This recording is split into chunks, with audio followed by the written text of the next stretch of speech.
ស្អាតណាស់ម្ចាស់ថ្លៃអើយស្អាតខ្លាចមកសដូចតែឯងវាខ្លាចតែកខ្មៅបន្តិចគ្រាន់បើជាងបងឯងនេះសងក្រញាញ់ទៀបក្រញាញ់គេដើរទៅលិចកៅភ្នែកក្រឡេកទៅជើងណែកបងស្រលៀងបាបងសុំនាងស្រឡាញ់តើថាមិនវិញស្រឡាញ់ឬទេកូនយើងណែកបងស្រលៀងបាបងសុំនាងស្រឡាញ់តើថាមិនវិញស្រឡាញ់ឬទេកូនយើងចាំហើយអមបងស្រណុកដៃស្រណុកជើងខំធ្វើការឡើងក្រមុំមិនឆ្មាក់នឹងបងទេ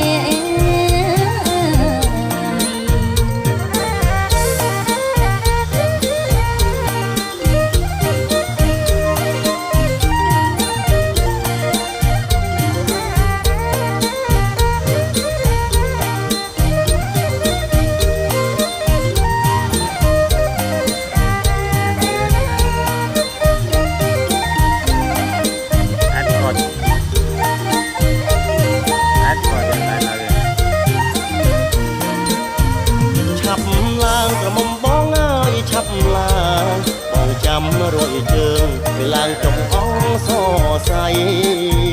ឆាប់ឡើង